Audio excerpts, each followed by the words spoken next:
नमस्कार दोस्तों, स्वागत है आपका इस YouTube channel Sarvan GS classes में। आज हम लोग चर्चा करेंगे चोल वंश के बारे में। देखिए, पिछले क्लास में भी हम लोग चोल वंश के बारे में चर्चा किए थे। जो संगम वंश था, संगम में भी चोल वंश का उद्भव हुआ था। तो हम लोग ये देखे थे कि लगभग 300 ईस्वी और बीसी के आसपास जो है चोल वंश का उत्पत्ति दिखाई देती है।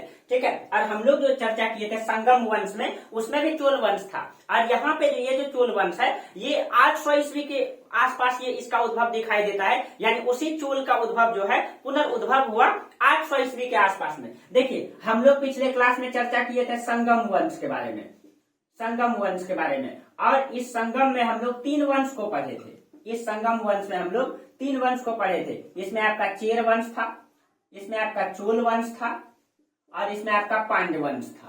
पांड्य वंश, ये जो चोल वंश है, इसकी जो उद्भव दिखाई देती है संगम में, जो चोल वंश है, इसका उद्भव लगभग मगध साम्राज्य के समय दिखाई देती है। ठीक है, यानी कि बीसी में भी इसका प्रमाण दिखाई देता है और 300 ईस्वी तक इसका प्रमाण दिखाई देता है। 300 ईस्वी तक, और 300 ईस्वी में कहा जाता है इस चोल वंश का जो सबसे प्रमुख और प्रतापी राजा था वो करिकाल था। करिकाल, और करिकाल के बारे में कहा जाता है इसने चेर वंश को भी पराजित किया था और पांड्य को भी पराजित किया था। ठीक है, और इसका राजनीतिक कंडीशन को अगर देखा जाए तो देखिए, इधर आपका ये जो केरल का हिस्सा था, ये वाला, ये आपका ये चेर वंश का था, ये आपका चेर वंश। और ये जो दक्षिण का हिस्सा ये वाला हो गया आपका पांड्य वंश, ये आपका था पांड्य वंश। और इसके उत्तर में आपका ये वाला चोल वंश।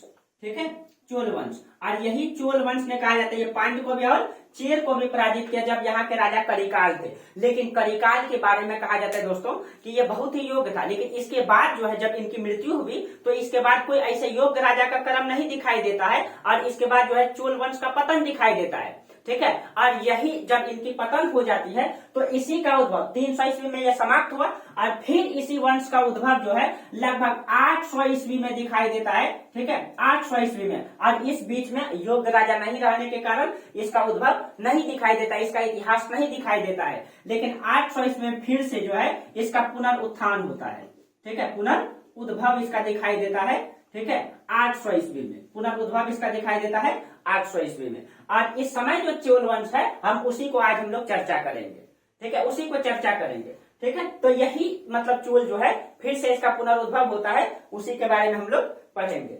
चलिए, तो कहा जाता है, आप लोग ये समझ गए पृष्ठभूमि इसकी क्या है। ठीक है, अब देखिए यहाँ पे इस समय जो चोल वंश है ये, इसका संस्थापक विजयाल को माना जाता है। देखिए, इसका उद्भव कब होता है, तो इसका उद्भव लगभग 800 ईस्वी में होता है। 800 ईस्वी पुनर्उद्भव। और इसका जो संस्थापक है, जो फिर से इसका संस्थापक आया, ठीक है, इसका संस्थापक लगभग इसको विजयाल को कहा जाता है। विजयाल, ये विजयाल को कहा जाता है। और इस समय अगर राजनीतिक कंडीशन को देखा जाए, राजनीतिक कंडीशन को देखा जाए तो जस्ट इसके ऊपर में, चोल के ऊपर में जो है, ठीक है, देखिए ये जो आपका कृष्णा नदी का प्रदेश है, ये आपका कृष्णा नदी, यहाँ पे आपको पता है गोदावरी, कृष्णा, ये आपका कृष्णा नदी है, और इसमें ये आपका तुंगभद्रा, इसके सहायक रायचूर का जो है, इसके दक्षिण का प्रदेश को तमिल प्रदेश कहा जाता है। तो इसकी जो उद्भव है चोल वंश का 800 ईस्वी में तमिल प्रदेश में हुआ है। इस तरीके से इसका उल्लेख आया है। ठीक है, इस तरीके से उल्लेख आया है। और इसके जस्ट ये जो चोल का जो ये उत्तर का इलाका है, यहाँ पे ये वाला इलाका, ये पल्लव का माना जाता है। ये पल्लव, यहाँ पल्लव है, और इसी पल्लव का कहा जाता है कि विजयाल जो है पहले पल्लव वंश का सामंत हुआ करता था, यानी उसी के अंदर में था ये। ठीक है, और ये जो आपका पश्चिमी इलाका है, ये वाला इलाका, चेर का जो ये वाला इलाका, ये वाला, यहाँ पे पश्चिमी गंग वंश है। यहाँ पश्चिमी गंग वंश है, पश्चिमी गंग वंश। ठीक है, पश्चिमी गंग वंश है। और दक्षिण में आपका पांड्य वंश है। और ये जो आपका श्रीलंका है, यहाँ पे श्रीलंका से भी इसका संबंध दिखाई देता है। ये आपका क्या है, ये श्रीलंका है, श्रीलंका। और श्रीलंका के से भी जो है यहाँ का राजा का संबंध दिखाई देता है। कुछ ऐसे राजा आएंगे जो पूरे श्रीलंका को भी जीत लेंगे। अभी हम लोग इसके बारे में चर्चा भी करेंगे। ठीक है, अब देखिए, और कहा जाता है कि जब पल्लव वंश की सत्ता समाप्त होगी तो वहां पे 2 वंश का उद्भव होगा। ठीक है, पल्लव वंश समाप्त होगा तो वहां वेंगी के चालुक्य और कल्याणी के चालुक्य। जब ये पल्लव वंश की सत्ता यहाँ समाप्त होगी तो यहाँ 2 वंश का उद्भव दिखाई देता है। यहाँ पे आपका वेंगी के चालुक्य, वेंगी के चालुक्य और कल्याणी के चालुक्य, इसकी सत्ता समाप्त होगी तब। ठीक है, यहाँ पे 2 वंश की सत्ता दिखाई देती है। और हम लोगों को अभी कौन सा वंश पढ़ना है, ये पल्लव वंश के बारे में। ये आपका पल्लव की सीमा है। और पल्लव एक समय कहा जाता है कि राज चोल, ठीक है, राजेंद्र चोल जब शासक आएंगे इन सभी को पराजित करेंगे और पूरे तमिल प्रदेश में अपना राज्य का मतलब कि विस्तार करेंगे, ठीक है, राज्य का विस्तार करेंगे। लेकिन ये जो चोल वंश का पुनरुद्भव है 800 ईस्वी में, इसका संस्थापक कौन है, विजयाल है, ठीक है। लेकिन वास्तविक संस्थापक अगर आपसे पूछा जाए तो राज प्रथम को कहा जाता है। वास्तविक संस्थापक आपको पता है कि वास्तविक संस्थापक वही होता है, वास्तविक संस्थापक वही होता है जो कर प्रशासन को स्थायित्व प्रदान करे, राजस्व प्रशासन को, सेना को स्थायी कर दे, ये सब राजधानी को स्थायित्व कर दे, इन सभी को जो स्थायित्व प्रदान करता है उसी को वास्तविक संस्थापक कहते हैं। तो जो इसमें वास्तविक संस्थापक है वो राज प्रथम है, राज प्रथम। यहां से आपका क्वेश्चन भी बनता है दोस्तों, इसलिए, ठीक है। और इन्होंने अपने प्रारंभिक राजधानी तंजौर को बनाया था। शुरुआती चरण में जो इसने राजधानी बनाया, प्रारंभिक राजधानी ये बनाया तंजौर को। ये सब आप लोग ध्यान में रखिएगा। शुरुआती चरण में इसने अपने राजधानी तंजौर को बनाया। जब बाद में राजा राजेंद्र फर्स्ट आएंगे तो वो गंगईकोंड चोलपुरम को राजधानी बनाएंगे। जब राजेंद्र चोल राजा आएंगे, जो बहुत ही योग्य राजा माने जाते हैं, राजेंद्र चोल, इसने जो है गंगईकोंड चोलपुरम, ये क्वेश्चन भी पूछा गया है, ठीक है, इसको राजधानी बनाएंगे। गंगईकोंड चोलपुरम, और वहां एक मंदिर भी इसने बनाया जो बहुत ही भव्य मंदिर है, ठीक है। और इसका जो मूल स्थान था वो उरैयूर था। मूल स्थान इसका कहाँ था, मूल स्थान इसका था उरैयूर, ठीक है। उरैयूर फेमस भी है, ठीक है। और यही उरैयूर से ही इसकी उत्पत्ति मानी जाती है। पहला प्रशासनिक केंद्र जो है यहीं पे स्थापित किया था, यानी कि यही उरैयूर से इसकी उत्पत्ति मानी जाती है। पल्लवों की उत्पत्ति जो है यहीं से उत्पत्ति मानी जाती है इनकी, और यही पहला इसका प्रशासनिक केंद्र भी था इसकी, ठीक है। और कुछ समय के लिए इसने कांची को भी उप राजधानी बनाया था, ठीक है, कांची को इसने उप राजधानी बनाया, कांची को उप राजधानी। जैसे अभी वर्तमान में दोस्तों भारत का राजधानी है नई दिल्ली, लेकिन आर्थिक राजधानी अगर पूछे तो मतलब कि मुंबई है, ठीक है, मुंबई है, ठीक है, उसी तरीके से, ठीक है। और चोल वंश के बारे में कहा जाता है कि यहाँ पे 4 भाषा प्रचलन में था, ठीक है। इसमें तमिल, तेलुगु, कन्नड़, संस्कृत, ठीक है। इसमें जो भाषा प्रचलन में था, एकदम ध्यान में रखिएगा आप लोग, यहाँ 4 भाषा प्रचलन में था, ठीक है। एक तो तमिल है, आपका तमिल प्रदेश है तो तमिल तो है ही, दूसरा में तेलुगु है, ठीक है। और तीसरा में कन्नड़ है, और चौथा में आपका संस्कृत है, ठीक है। तो आप लोग संस्कृत को भूलिएगा नहीं, ठीक है। जहां जहां क्वेश्चन डिफिकल्ट होता है, आप जहां सोच भी नहीं पाएंगे क्वेश्चन वहीं से देता है, ठीक है। तो ये 4 भाषा यहाँ प्रचलन में दिखाई देता है, इस वंश में 4 भाषा यहाँ प्रचलन। और उस समय जो है राजनीतिक स्थिति इनका यही है, राजनीतिक स्थिति यही है, ठीक है। और पल्लव वंश के शासक यहाँ पे दिखाई देगा कि पल्लव वंश से जो है पांड्य से भी, ठीक है, पल्लव से भी चोल वंश का जो है, चोल वंश में यहाँ दिखाई देगा कि ये पांड्य को भी पराजित करेगा, इनसे भी इनका संघर्ष होगा, पल्लव से भी संघर्ष होगा, श्रीलंका को भी जीतेगा, इन सभी से इसका संघर्ष दिखाई देता है। श्रीलंका को कहा जाता है कि पूरे श्रीलंका को एक शासक जीत लेंगे। अब हम लोग चर्चा करेंगे इसके बारे में, ठीक है। लेकिन सबसे पहले हम लोग किसी राजवंश को अगर पढ़ते हैं तो उसका जानकारी कहाँ से मिलती है, सबसे पहले वो इम्पोर्टेंट है, ठीक है। क्योंकि क्वेश्चन में हम लोग इतिहास में उसी चीजों को पढ़ते हैं जिसका प्रमाण या साक्ष्य हो, और वहां से क्वेश्चन भी रहता है। लेकिन तो किसी भी राजवंश की जानकारी के लिए कितने स्रोत होते हैं, आप लोगों को कई बार चर्चा की है, शुरू में ही चर्चा कर दी है, ठीक है। तो हम लोग जानते हैं कि इसके लिए 3 स्रोत होते हैं, न पुरातात्विक स्रोत, न साहित्यिक स्रोत और विदेशी यात्री के विवरण। कभी कभी विदेशी यात्री का विवरण को साहित्यिक स्रोत में ही रख दिया जाता है, ठीक है। तो देखिए इसके जानकारी का स्रोत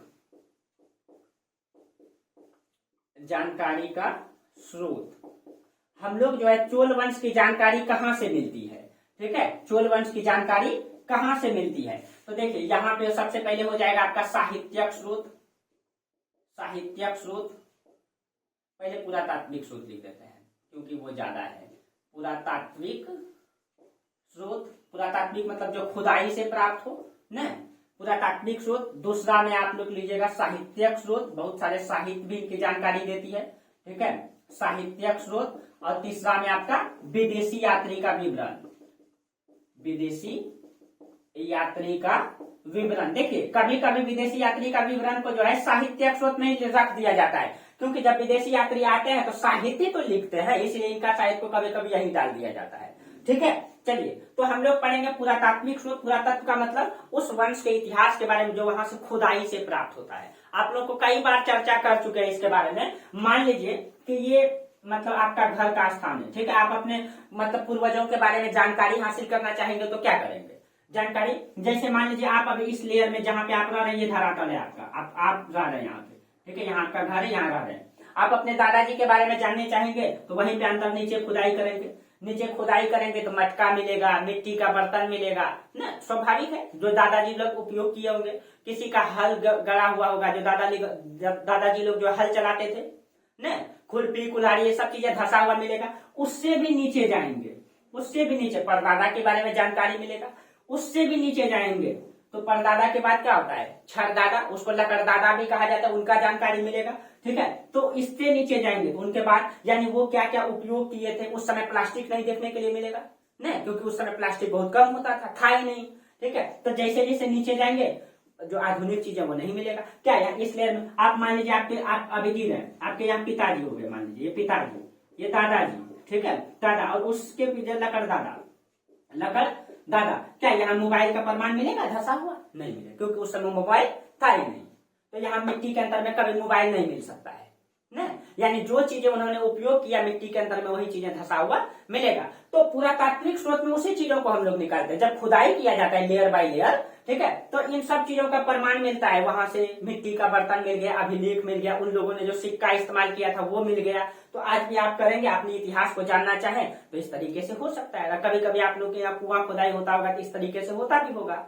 ठीक है, तो इसी तरीके से इतिहास के तो पुरातात्विक स्रोत में अभिलेख को हम लोग पढ़ेंगे, जो अभिलेख प्राप्त हुआ है उसके बारे में। ठीक है, यहाँ पे दो इंपॉर्टेंट अभिलेख है जो क्वेश्चन में पूछा गया है। उसमें आपका तिरुवलंगाडु अभिलेख और करंदई दानपत्र अभिलेख। देखिए अभिलेख में देख लीजिए आपका तिरुवलंगाडु अभिलेख, तिरुवलंगाडु अभिलेख, और एक है आपका करंदई दानपत्र अभिलेख, करंदई दानपत्र अभिलेख। ठीक है, दानपत्र अभिलेख। और ये दोनों अभिलेख जो है, ये दोनों अभिलेख राजेंद्र फर्स्ट का है। ये दोनों अभिलेख किसका है? राजेंद्र फर्स्ट का। क्वेश्चन पूछ सकता है, एकदम इसको आप लोग नोट रखिएगा, ये क्वेश्चन पूछा भी गया है। ठीक है, राजेंद्र फर्स्ट का है। और इसमें जो है चोलों की उत्पत्ति का उल्लेख और चोल शब्द का भी उल्लेख आया है। चोल की उत्पत्ति और चोल शब्द का उल्लेख जो है इसमें आया है। इसमें चोल शब्द भी आया है इसमें, ठीक है, चोल शब्द भी आया है, प्लस में उत्पत्ति का भी इसी में प्रमाण आया है तिरुवलंगाडु अभिलेख में। ठीक है, तिरुवलंगाडु अभिलेख, इसकी जानकारी। उसके बाद देखिए एक अभिलेख है उत्तर मेरूर अभिलेख, ये राजा परांतक प्रथम का है, जो बहुत योग्य राजा थे। ठीक है, एक है आपका उत्तर मेरूर अभिलेख, उत्तर मेरूर अभिलेख। ठीक है, ये किनका है? तो ये राजा परांतक प्रथम का है। ये बहुत ही योग्य राजा थे, हम चर्चा करेंगे इसके बारे में। ठीक है, परांतक प्रथम का। और एक अभिलेख है आपका उत्तर, हाँ, इसमें जो है ग्राम प्रशासन, स्थानीय प्रशासन का भी उल्लेख है उत्तर मेरूर अभिलेख में। इसमें ग्राम प्रशासन के बारे में दिया गया है कि किस प्रकार से ग्राम का प्रशासन चलता था, किस प्रकार से उनके मतलब कि जो स्थानीय प्रशासन था उसके बारे में चर्चा है इसमें। ठीक है, और एक अभिलेख है आपका, ठीक है, तिरुवेंदीपुरम अभिलेख, तिरुवेंदीपुरम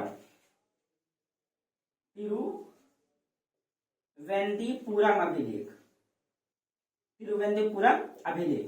ठीक है, और ये राजराज तृतीय का है। ठीक है, राजराज तृतीय, ये जो है राजराज तृतीय का है ये अभिलेख। ठीक है, आप लोग इसमें लिख लीजिएगा, नंबरिंग कर लीजिएगा। ठीक है,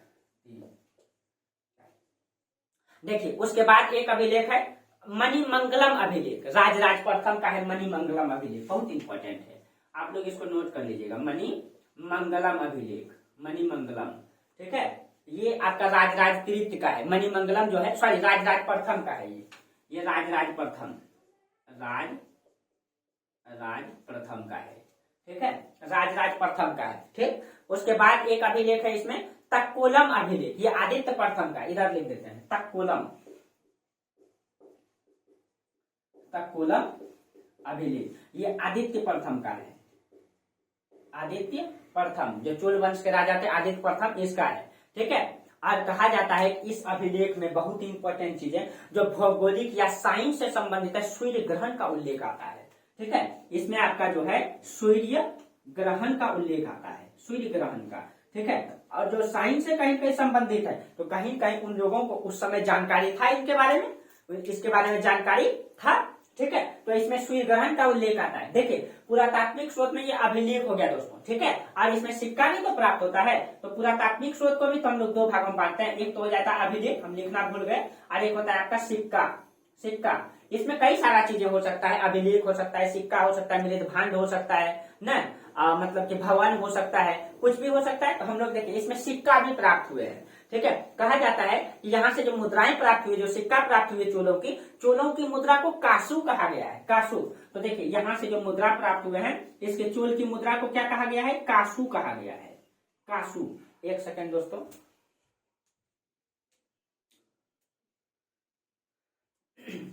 देखिए तो चोल की मुद्रा को क्या कहा गया है, कासू कहा गया है। ठीक है, अब देखिए कहा जाता है कि ये शब्द स्वर्ण मुद्रा के लिए है, जो कासू शब्द है ये स्वर्ण मुद्रा के लिए आया, रजत मुद्रा का भी, रजत मतलब चांदी, तो ये कासू शब्द किसके लिए आया है, स्वर्ण मुद्रा के लिए आया है। ठीक है, और यहाँ रजत मुद्रा भी पाई गई है। ठीक है, यहाँ रजत मतलब चांदी, ठीक है, रजत मुद्रा भी पाई गई है यहाँ से। ठीक है, और एक स्थान है धोलेश्वर, धोलेश्वर में जो है इसकी मुद्रा भांड पाई गई है, एक स्थान है धोलेश्वर, धोलेश्वर, धोलेश्वर से क्या पाई गई है, मुद्रा भांड, मुद्रा भांड। मुद्रा भांड का मतलब हो गया कि मतलब कि एक स्थान में बहुत सारे मुद्रा का प्रमाण मिलना। ठीक है, मुद्रा का ढेर प्राप्त हो जाना। तो देखिए आज भी आप लोगों का घर में मान लीजिए दादा परदादा कोई मटका उटका में मान लीजिए सिक्का उक्का डाल के रखे होंगे, और बाई चांस वो भूल भुला करके दब चप गए होंगे। ठीक है, तो वहां आज भी आप खुदाई कीजिएगा तो वो मिल सकता है। ठीक है, तो उसी प्रकार से जहां पे बहुत अधिक मात्रा में सिक्का छपाई होता होता, ढलाई होता होगा, ठीक है, वो जब दब चप गया किसी कारणवश तो उसका वहां पे जो अभी प्राप्त होता है तो उसी को मुद्रा भांड कहते हैं। वहां बड़ी मात्रा में मुद्रा प्राप्त होता है तो वहां पे क्या होता होगा, मुद्रा ढलाई होता होगा। ठीक है, और वो किसी कारणवश दब चप गया तो वो प्रमाण मिलता है। तो मुद्रा भांड का प्रमाण जो है धोलेश्वर नामक स्थान से प्राप्त होता है। ठीक है, धोलेश्वर से। अब चलिए उसके बाद कहा जाता है, हाँ इसमें कहा जाता है कि धोलेश्वर में जो इसकी मुद्रा भांड पाई गई है जिसमें स्वर्ण मुद्राएं भी है। ठीक है, बहुत अधिक मात्रा में सोने की मुद्रा पाई गई है यहाँ से धोलेश्वर से। ठीक है, अब इन मुद्राओं पर 3 प्रतीक, ये जो मुद्रा है ना, मुद्रा पे देखिए सिक्का में छपा हुआ रहता है, मैं देखिए आप लोग जानते भी हैं, जैसे ये सिक्का है तो इसमें छपा हुआ रहता है, देखिए अशोक स्तंभ है, इसमें एक तरफ इसमें भारत बना हुआ है। तो उस समय जो सिक्का में छपा हुआ होता था, ठीक है, तो उस समय यहाँ का जो सिक्का है उसमें 3 चीजें का प्रतीक चिन्ह मिला है, आप लोग इसके नीचे ही लिखिएगा। ठीक है, इसमें तो आपका एक मिला है आपका तीर धनुष, सॉरी तीर धनुष, एक आपका मछली और बाघ, ये 3 मतलब कि सिक्का में प्रतीक चिन्ह मिला है। ये जो तीर धनुष है ये चेर वंश का प्रतीक चिन्ह है, चेर वंश का है। अब मछली जो है ये पांड्य वंश का है, पांड्य वंश का है, और बाघ जो है ये चूल वंश का है। इसके सिक्का में यह इसका प्रमाण मिला है। ठीक है, प्रतीक चिन्ह मिला है। ठीक है, लेकिन चूल की मुद्राओं पर ये तीनों प्रतीक है। देखिए यानी कि ये तीर धनुष, ध्यान दीजिएगा मेरा कहने का मतलब है इनकी जो मुद्रा है, मुद्रा पे ये तीर धनुष, मछली और बाघ का प्रमाण मिला है। और आप लोगों को बोले थे कि ये तीर धनुष चेल का प्रतीक चिन्ह है, मछली पांड्य का प्रतीक चिन्ह है, और बाघ जो है चोल का प्रतीक चिन्ह है। ठीक है, लेकिन जो चोल की मुद्रा है उसमें तीनों का प्रतीक चिन्ह मिला है, तीनों का प्रतीक चिन्ह मिला है। क्वेश्चन पूछ सकता है। ठीक है, जहां डिफिकल्ट होता है, जहां थोड़ा सा कंफ्यूज करिएगा क्वेश्चन वहीं से आयोग बनाता है। ठीक है, तो इसीलिए तो तीर धनुष, मछली मतलब कि ये बाघ, तीनों का चित्र का प्रमाण कहाँ मिला है, चोल की मुद्रा में। तो हो सकता है दोस्तों कि चोल वंश ने जब इन तीनों राज्यों को पराजित किया होगा, ठीक है, तो उसका प्रतीक के रूप में उसने अपने सिक्का में छपाया होगा और जीता भी था, इसका प्रमाण भी मिलता है। राजेंद्र चोल ने जीता पूरे मतलब तमिल प्रदेश को।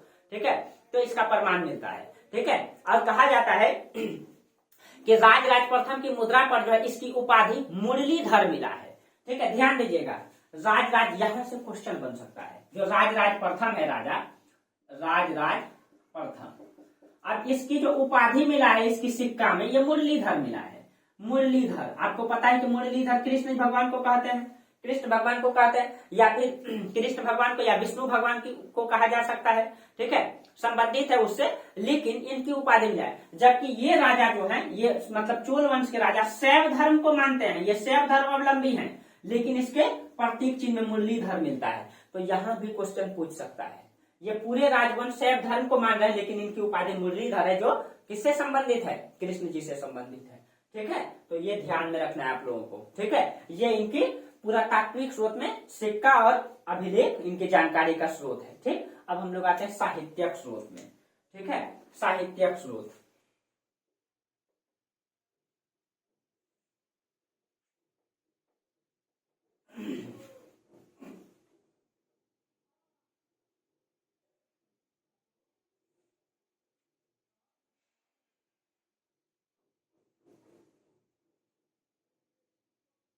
देखिए, ये जो आपका साहित्यक स्रोत है, ठीक है,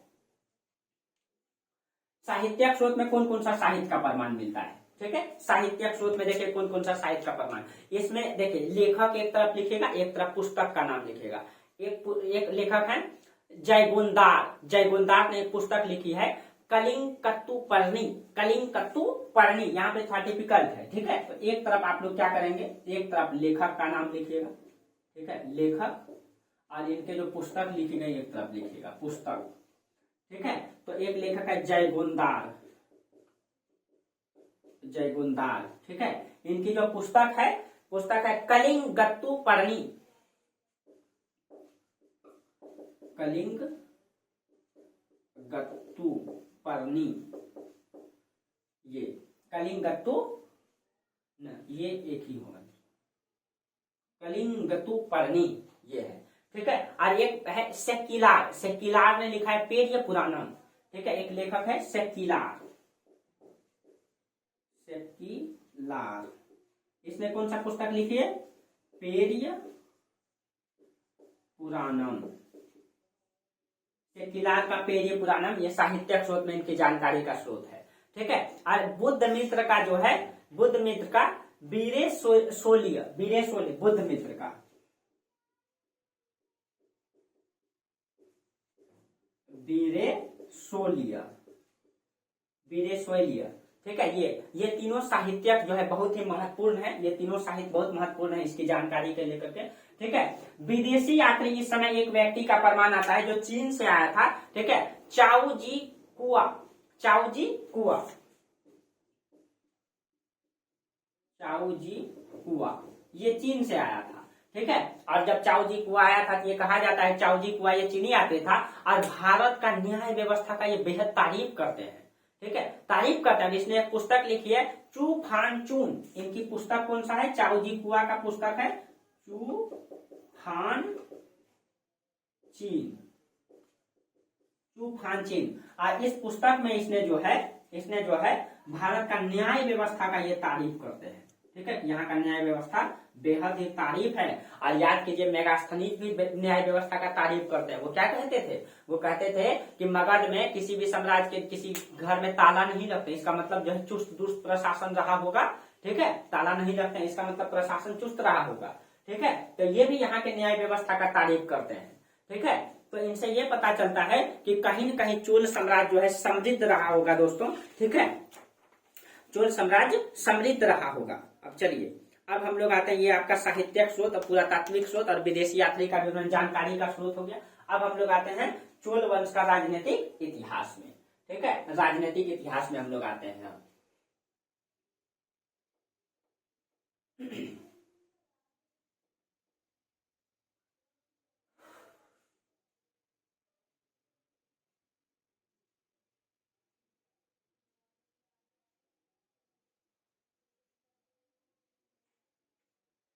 देखिए, अब राजनीतिक इतिहास में आ जाइए। तो अभी हम लोग चर्चा किए कि चोल वंश का संस्थापक कौन है, विजयाल है। इधर से हम लोग आते हैं, इनका संस्थापक हो गया आपका संस्थापक विजयाल, न विजयाल, ठीक। अब देखिए, चोल वंश के संस्थापक विजयाल, ये मतलब पुनरुद्भव है। आज ये पल्लव वंश का क्या था, ये पल्लव वंश का सामंत था। आज जब पल्लव वंश की सत्ता जो है समाप्त हो गई धीरे धीरे, मतलब कहा जाता है, देखिए ये विजयाल जो है ये पल्लव वंश के सामंत है। किसके? पल्लव। देखिए अब जब पल्लव के सामंत है, ये पल्लव है, इसका सामंत है ये, और उसका फायदा उठा करके ये चोल साम्राज्य की नींव डाला। लेकिन नींव तो डाल दिया, लेकिन ये सामंत है, और जब ये सामंत है तो इसका समस्या पल्लव रह ही गया, और दक्षिण में इसका समस्या पांड्य रह गया। यानी कि इनका दोनों समस्या बचा हुआ है अभी। ठीक है, दोनों जो है इनका समस्या बचा हुआ, एक तरफ पांड्य और एक तरफ जो मतलब कि ये पल्लव। तो कहा जाता है, इसका स्पष्ट प्रमाण तो नहीं है दोस्तों, लेकिन विजयाल के बारे में कहा जाता है कि इसने जो है पल्लव को भी पराजित किया। ठीक है, इसने पल्लव को भी पराजित किया और पांड्य को भी पराजित किया, लेकिन इसका स्पष्ट प्रमाण नहीं है। ठीक है, लेकिन कहा जाता है कि इसने पराजित किया। ठीक है, स्पष्ट लेकिन प्रमाण नहीं है। ठीक है, और पांड्य से तंजोर को भी छीन लेता है। ये इसके बारे में कहा जाता है कि पांड्य वंश को जीत करके इससे तंजोर को भी छीन लिया था, और तंजोर को छीन करके यहाँ पे इसने एक दुर्गा का मंदिर स्थापित किया था। तंजोर में इसने एक दुर्गा का मंदिर स्थापित किया। देखिए अभी फिर हम चर्चा कर देते हैं, ये जो चोल वंश है ये शैव धर्म अवलंबी है, यानी कि शैव धर्म को मानते हैं। ठीक है, लेकिन देखिए इनका उपाधि, किसी राजा का उपाधि मुरलीधर, तो कोई राजा दुर्गा का मंदिर बना रहे हैं, ये कंफ्यूज हो कर सकता है। ठीक है, इसीलिए आप लोग ये ध्यान में रखिएगा, दुर्गा का मंदिर बना एक्सेप्शन है, लेकिन मानते हैं ये शैव धर्म को। ठीक है, शैव धर्म को मानते हैं, मूल रूप से ये शैव धर्म अवलंबी है यहाँ के राजा। ठीक है, अब देखिए विजयाल को संस्थापक तो माना जाता है, लेकिन ये पूरी तरह से स्वतंत्र नहीं था। इसका प्रमाण कैसे मिलता है कि ये स्वतंत्र नहीं था, विजयाल स्वतंत्र नहीं था? इसका प्रमाण तो कहा जाता है इसका पुत्र हुआ करता था, इसका पुत्र था आदित्य प्रथम। आदित्य प्रथम, देखिए आदित्य प्रथम के बारे में कहा जाता है कि ये पल्लव वंश के राजा जब पांड्य वंश के युद्ध में गया था, यानी पल्लव और पांड्य के बीच में युद्ध हुआ था, तो उसमें चोल वंश के राजा विजयाल का पुत्र आदित्य प्रथम ने जो है किसका सहयोग किया था? किसका? तो ये चोल पल्लव का सहयोग किया। इसको मिटा देते हैं। ठीक है, तो देखिए जब पल्लव वंश के राजा हुआ करते थे तो पल्लव वंश के राजा गए थे पांड्य को जीतने। ठीक है, पांड्य में युद्ध करने गए, तो पल्लव वंश जब इसमें युद्ध करने गए तो आदित्य प्रथम जो इनका पुत्र है, इनका सहयोग किए थे। किनका सहयोग किए थे? इनका। और पल्लव वंश के राजा इस समय थे अपराजित वर्मन। पल्लव वंश के राजा कौन थे? अपराजित वर्मन थे। ठीक है, अपराजित वर्मन का सहयोग किया आदित्य प्रथम, और कहा जाता है अपराजित वर्मन ने पांड्य को पराजित कर दिया था। ठीक है, इस युद्ध में पांड्य को पराजित कर दिया, और ये जो पराजित किया था इस युद्ध का नाम है तोंड मंडल का युद्ध। ठीक है, पुराम्बियम का युद्ध। ठीक है, युद्ध जो लड़ा गया उसको कहा जाता है पुराम्बियम का युद्ध। इन दोनों में जो युद्ध हुआ पुराम्बियम, ये क्वेश्चन पूछ सकता है, इसीलिए पुराम्बियम का युद्ध हुआ। ठीक है, और इसमें जो है अपराजित वर्मन ने क्या किया? अपराजित वर्मन ने पांड्यों को पराजित कर दिया। ठीक है, पांड्यों को पराजित कर दिया। इस युद्ध में जो है कौन जीता? तो पुराम्बियम का युद्ध किसके किसके बीच हुआ? एक हो गया, एक तरफ हो गया पांड्य शासक, और एक तरफ हो गया आपका पल्लव शासक। पल्लव शासक कौन है? अपराजित वर्मन। ये जीत जाता है, पांड्य शासक हार जाता है, और इसी का सहयोग आदित्य प्रथम। क्लियर? चलिए, यह हो गया आपका। अब देखिए ये जब हो गया तो कहा जाता है कि लेकिन बाद में जो है आदित्य प्रथम जब शासक बना तो इसने जो है अपराजित वर्मन को भी पराजित कर दिया। यानी पल्लव शासक को आदित्य प्रथम ने पराजित कर दिया, और पराजित करके तोंड मंडल पर अधिकार कर लिया। इसने जो है आदित्य प्रथम ने अपराजित वर्मन को पराजित करके तोंड मंडल पर जो है क्या कर लिया? तोंड मंडल पर अधिकार कर लिया। ठीक है, तोंड मंडल पर अधिकार कर लिया। ठीक है, और ये तोंड मंडल पल्लवों का मुख्य केंद्र था। ये जो तोंड मंडल है ये पल्लव का मुख्य केंद्र था, और इसी पे कब्जा कर लिया। और जब इसी पे कब्जा कर लिया आदित्य प्रथम ने, अब क्या हो गया? अब जो है चोल वंश का स्थिति धीरे धीरे ठीक होने लगा। चोल वंश का स्थिति समृद्ध होने लगा, वो आगे बढ़ने लगा। ठीक है, आज यहीं से उसका स्थिति मजबूत दिखाई देता है। ठीक है, आज जब वो तोंड मंडल पर अधिकार किया था आदित्य प्रथम ने, तो उसने एक उपाधि भी लिया था, कोदंड राम का उपाधि लिया था। तोंड मंडल के उपाधि मतलब अधिकार करने के कारण आदित्य प्रथम को कोदंड राम की उपाधि लिया था। उसने कोदंड राम की उपाधि लिया था। ठीक है, और इसके आदित्य प्रथम का और कई सारा उपाधि है, इधर हम लिख देते हैं। ठीक है। इसको जो है राजकेसरी भी कहा जाता है, ठीक है, राजकेसरी वर्मन भी कहा जाता है। तो इनकी और दो उपाधि है, राजकेसरी, उपाधि से बहुत क्वेश्चन रहता है, राजकेसरी, राजकेसरी वर्मन, राजकेसरी वर्मन, इनकी उपाधि मिलती है, राजकेसरी वर्मन भी इसकी उपाधि मिलती है, ठीक है। और आदित्य प्रथम के बाद शासक बनते परांतक प्रथम, ठीक है, परांतक प्रथम। देखिए आप,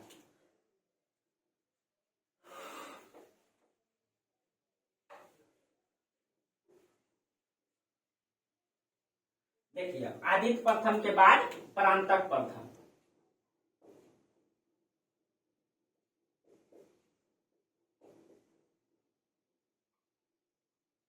परांतक प्रथम, ठीक है।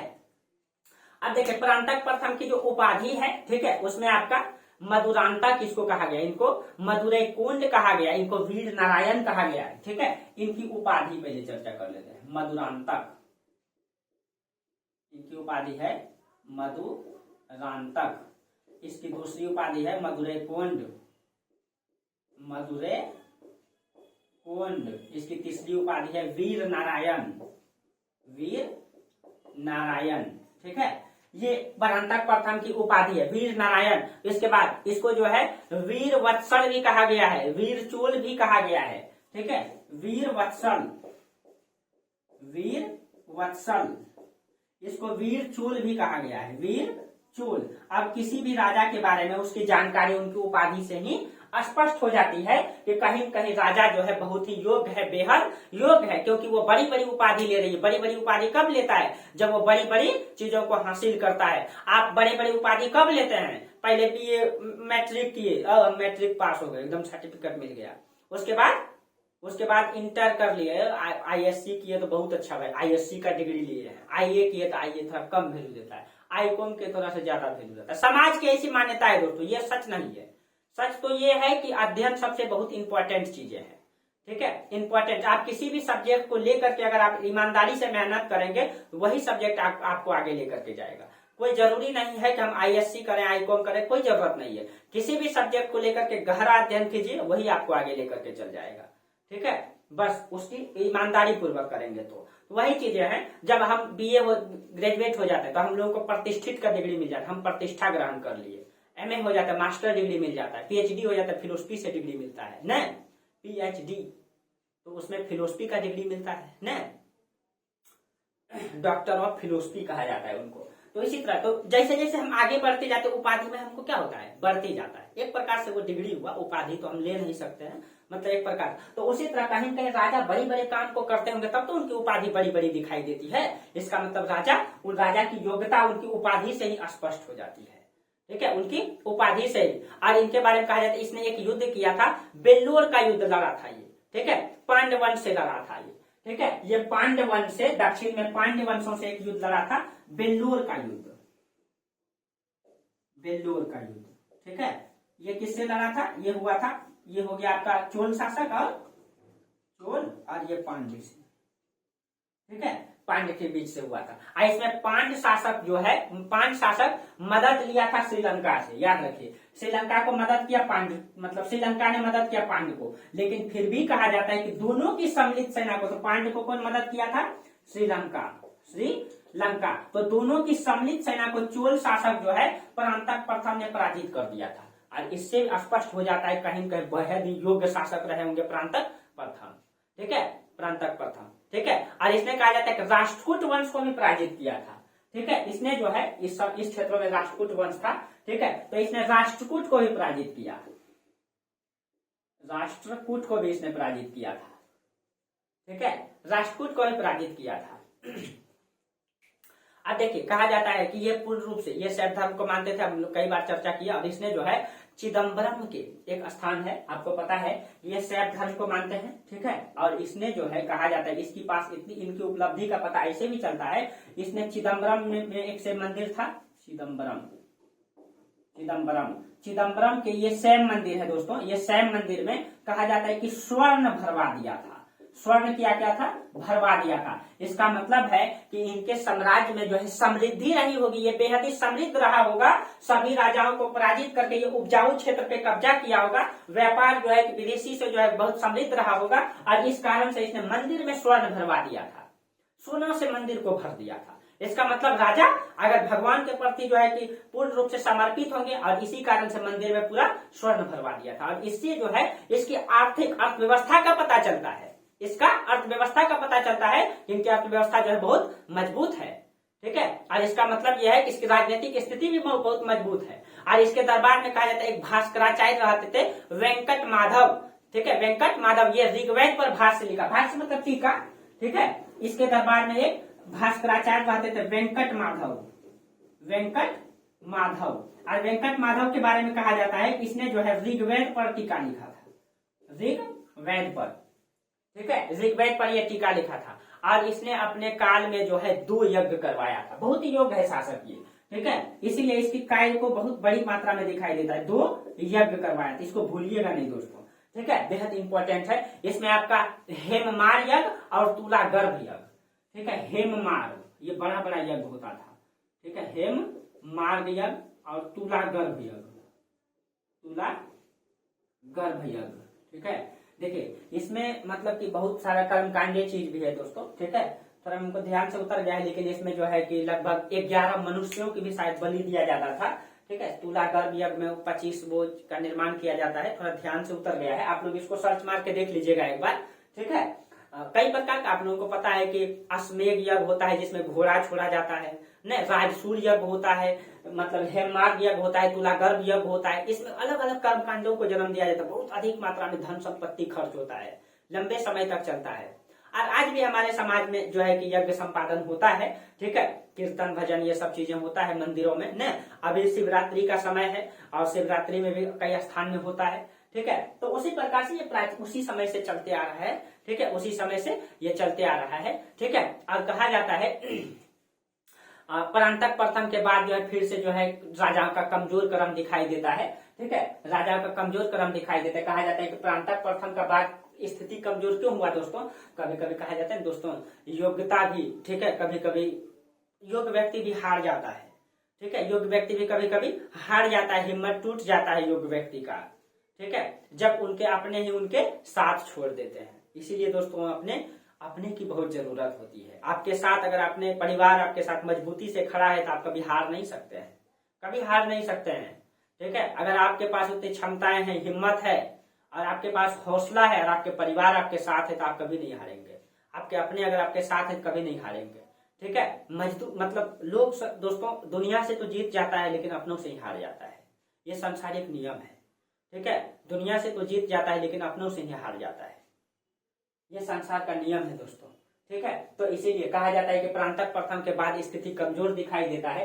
कैसे, तो परांतक प्रथम के बाद कहा जाता है इसने एक युद्ध किया था और ये बहुत इंपॉर्टेंट युद्ध है, इसका ईस्वी भी याद रखेगा। 449 ईस्वी में एक युद्ध हुआ था तक्कोलम का युद्ध, ठीक है, 449 ईस्वी में युद्ध हुआ था तक्कोलम का युद्ध, इसको एकदम डेट याद रखिएगा, तक्कोलम, ठीक है, तक्कोलम का युद्ध लड़ा था इसने परांतक प्रथम, ठीक है। और ये तक्कोलम का युद्ध चोल वर्सेस राष्ट्रकूट वंश के बीच में हुआ था। एक तरफ इसमें जो है, एक तरफ इसमें चोल वंश था, चोल वंश का राजा परांतक प्रथम है और इधर हो जाएगा आपका राष्ट्रकूट वंश, राष्ट्रकूट वंश का राजा था कृष्ण तृतीय, कृष्ण तृतीय, ठीक है। और इस युद्ध में जो है कहा जाता है कि चोल वंश की सत्ता जो है पराजित हो जाती है, ये हार जाते हैं और ये कभी कभी योग्यता भी हार जाती है दोस्तों, ठीक है। और जब ये हार जाते हैं तो इसका स्थिति धीरे धीरे कमजोर दिखाई देता है, इस कारण से चोल वंश जो है अंधकार युग में चला जाता है, ठीक है। और धीरे धीरे इनकी स्थिति खराब होने लगती है, ठीक है। लेकिन कहा जाता है कि फिर एक युग राजा का क्रम आता है धीरे धीरे, उसका नाम है परांतक द्वितीय, ठीक है, परांतक द्वितीय। देखिए इसके बाद राजा कौन आए, परांतक द्वितीय। और परांतक द्वितीय के बारे में कहा जाता है कि इसके काल को जो है शांति का काल कहा जाता है, ठीक है, इसके काल को जो है शांति का काल कहा जाता है, शांति का काल कहा जाता है। और इनकी उपाधि जो है सुंदर कोंड है, इनकी उपाधि क्या है, सुंदर कोंड, सुंदर कुंड, ठीक है। इनकी उपाधि जो है सुंदर कुंड है, ठीक है। देखिए, और इसके बारे में कहा जाता है कि ये पूरी तरह से शैव धर्म अवलंबी था दोस्तों। ये पूरा वंश है, लेकिन कुछ ऐसे राजा आए जो अन्य धर्मों को माने, लेकिन ये पूरी तरीके से शैव धर्म में ये समर्पित थे।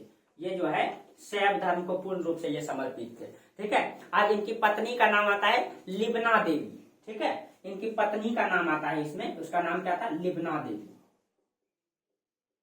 लिब्ना देवी। इसका क्यों प्रमाण आता है दोस्तों?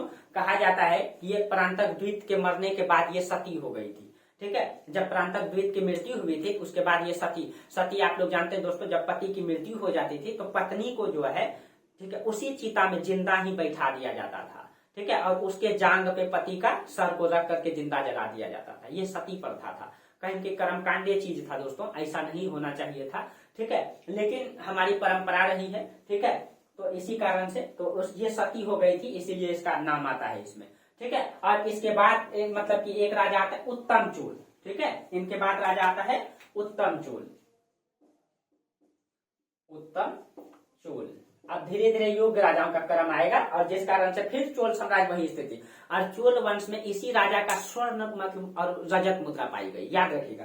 पूरे मतलब कि चोल वंश में यही उत्तम चोल का स्वर्ण मुद्रा भी पाई गई है, ठीक है, प्लस में रजत मुद्रा भी पाई गई। और किसी भी राजा का, रजत मतलब चांदी, रजत मतलब चांदी, ठीक है, किसी भी राजा का मुद्रा नहीं पाई गई है चोल वंश में, लेकिन इसी उत्तम चोल का मुद्रा पाई गई। क्वेश्चन यहां से बन सकता है, ठीक है। इसके बाद किसी भी राजा का मुद्राएं नहीं पाई गई है, ठीक है, मुद्रा नहीं पाई गई है। और इसी का छोटा भाई था राजराज प्रथम, उत्तम चोल का छोटा भाई राजराज प्रथम, जो बहुत ही योग्य शासक, और इसने फिर से चोल की सत्ता को पुनर्जीवित किया और बड़ा सा साम्राज्य बनाया। कहा जाता है कि पूरे लगभग दक्षिण भारत को जीता, श्रीलंका का उत्तरी हिस्सा को जीत लिया, ठीक है, जो उत्तरी हिस्सा को जीत लिया। और इसके बाद जो आएगा राजेंद्र चोल, वो तो पूरे श्रीलंका को जीत लेंगे, पूरे दक्षिण भारत को जीतेंगे। और उत्तर में भी कहा जाता है उसने अभियान चलाया था, ठीक है, उत्तर में भी अभियान चलाया था। तो कहते हैं ना दोस्तों, अगर आपके अंतर्गत योग्यता है, आपके अंतर्गत हुनर है, ठीक है, कि किसी भी स्थान में किसी भी चीजों के प्रति अगर आप लगनशील से लग जाते हैं, अगर शिद्दत से चाहते हैं, तो कभी आपसे दूर नहीं हो सकता है, ठीक है।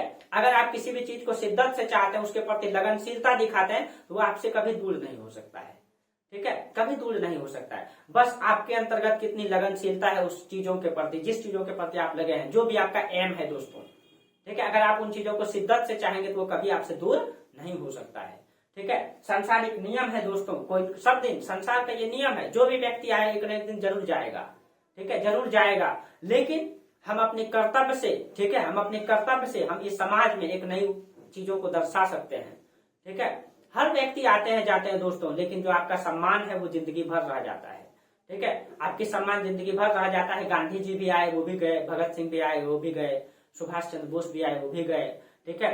और हमारे देश में कई सारे इतिहास में गद्दारों का भी नाम सुने होंगे, वो भी आए, वो भी गए। जैसे एक समय में मध्यकालीन भारत में राजा हुआ करते थे जयचंद, ठीक है, प्राचीन काल में राजा अम्भी, आधुनिक भारत में अंग्रेजों को सपोर्ट करने में मीर जाफर, ऐसे ऐसे गद्दार भी आए दोस्तों। लेकिन इतिहास उसको कुछ और नजर से देखती है, ठीक है, इतिहास उनको कुछ और नजर से देखती है। तो आपके अंतर्गत है कि आप जो है हमारे इतिहास में, हमारे देश के इतिहास के पन्नों में किस पन्नों में नाम दर्ज कराना चाहेंगे, ठीक है। तो यही चीजें हैं, हमारी उपलब्धि और हमारा कर्तव्य हमारे समाज में जो है एक मूल चीजों को दर्शाता है, ठीक है। और आपका कर्तव्य से ही आपका समाज आपको जानता है, इसीलिए अपनी निष्ठा बनाए रखते हैं, अपने कर्तव्य के प्रति अपने निष्ठावान रहें, ठीक है। संसार की हर उपलब्धि आप हासिल कर पाएंगे अगर आप शिद्दत को किसी भी चीज से चाहेंगे तो, ठीक है। चलिए दोस्तों, आज हम लोग यहीं तक चर्चा करेंगे, क्योंकि राजराज चोल बहुत बड़ा टॉपिक है, उसने बहुत सारे काम को किया है, इसलिए हम लोग इससे आगे चोल वंश को कल पढ़ेंगे अगली क्लास में, ठीक है। तो चलिए आज हम लोग का क्लास यहीं तक रहेगी। और आप लोग को क्लास अगर बेहतर लगता है तो आप लोग लाइक कीजिए, सब्सक्राइब कीजिए, थोड़ा आगे बढ़ाइए, ठीक है। आप लोग की सपोर्ट की जरूरत है दोस्तों, फिर आप लोगों को कहीं दिक्कत होने नहीं देंगे, ठीक है। चलिए तो आज हम लोग यहीं तक चर्चा करेंगे, तब तक के लिए आप लोगों को बहुत बहुत धन्यवाद। Thank you.